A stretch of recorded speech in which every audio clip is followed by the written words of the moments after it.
നമസ്കാരം. ഭാരതത്തിന്റെ പ്രതിരോധ ചരിത്രത്തിലെ നിർണായകമായ ഒരു ഘട്ടത്തിലാണ് നാം ഇന്ന് നിൽക്കുന്നത്.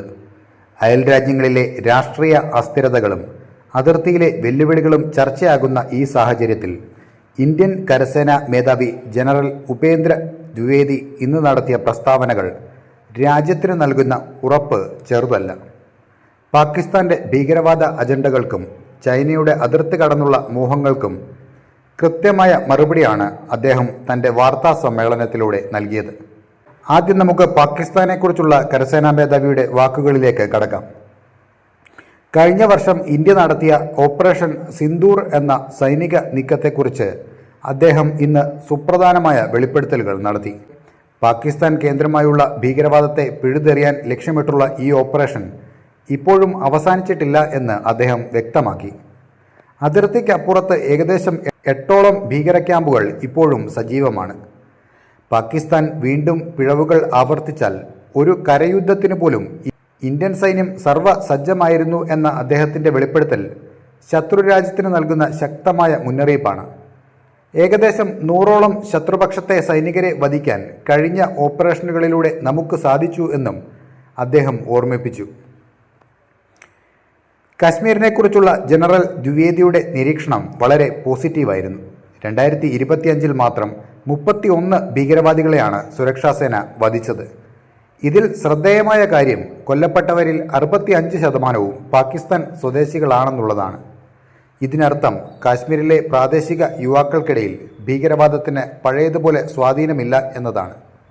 ഭീകരവാദത്തിൽ നിന്ന് വിനോദസഞ്ചാരത്തിലേക്ക് എന്ന വലിയൊരു മാറ്റം കാശ്മീരിലുണ്ടായിരിക്കുന്നു. ഗ്രാമപ്രദേശങ്ങളിലെ യുവാക്കൾ ഇന്ന് തോക്കിന് പകരം തൊഴിലും വികസനവുമാണ് ആഗ്രഹിക്കുന്നത്.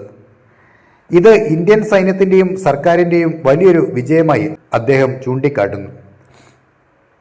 ചൈനയുമായുള്ള അതിർത്തിയിൽ നിലവിൽ സമാധാനപരമായ അന്തരീക്ഷമാണെങ്കിലും ഇന്ത്യ ജാഗ്രത കൈവിട്ടിട്ടില്ല.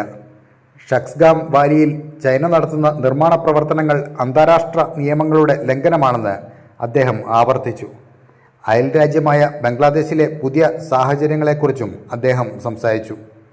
ബംഗ്ലാദേശ് സൈന്യവുമായി ഇന്ത്യൻ സൈന്യം നിരന്തരം ആശയവിനിമയം നടത്തുന്നുണ്ടെന്നും അവിടുത്തെ ആഭ്യന്തര മാറ്റങ്ങൾ ഇന്ത്യക്ക് ഭീഷണിയാകാതിരിക്കാൻ ആവശ്യമായ എല്ലാ മുൻകരുതലുകളും അതിർത്തിയിൽ സ്വീകരിച്ചിട്ടുണ്ടെന്നും അദ്ദേഹം ഉറപ്പു നൽകി. ഇന്ത്യൻ സൈന്യത്തിൻ്റെ ആധുനികവൽക്കരണത്തെക്കുറിച്ചും അദ്ദേഹം സൂചിപ്പിച്ചു. ആത്മനിർഭർ ഭാരത് പദ്ധതിയിലൂടെ തദ്ദേശീയമായി നിർമ്മിച്ച ആയുധങ്ങളും ഡ്രോൺ വിരുദ്ധ സംവിധാനങ്ങളും അതിർത്തിയിൽ വിന്യസിച്ചു കഴിഞ്ഞു. സൈനികരുടെ ക്ഷേമവും അതിനൂതനമായ സാങ്കേതിക വിദ്യയുടെ ഉപയോഗവും വരും വർഷങ്ങളിൽ കരസേനയുടെ മുഖച്ഛായ മാറ്റും. ഏതു തരത്തിലുള്ള വെല്ലുവിളികളെയും, അത് അതിർത്തിയിലെ നുഴഞ്ഞുകയറ്റമായാലും ഡ്രോൺ ആക്രമണമായാലും, നേരിടാൻ ഇന്ത്യ ഇന്ന് പൂർണ്ണ സജ്ജമാണ്. ഇന്ത്യൻ കരസേനാ മേധാവിയുടെ വാക്കുകൾ ഒരു കാര്യം വ്യക്തമാക്കുന്നുണ്ട്: ഭാരതം സമാധാനം ആഗ്രഹിക്കുന്നു, എന്നാൽ ആരെയും ഭയപ്പെടുന്നില്ല. നമ്മുടെ സൈനികരുടെ കരുത്തിലും ആധുനിക സാങ്കേതിക വിദ്യയിലും വിശ്വസിച്ച് രാജ്യം സുരക്ഷിതമായി മുന്നോട്ട് പോവുകയാണ്. ജനറൽ ഉപേന്ദ്ര ദ്വിവേദിയുടെ ഈ വാക്കുകൾ ഓരോ ഭാരതീയനും നൽകുന്ന ആത്മവിശ്വാസം വലുതാണ്. ജയ് ഹിന്ദ്.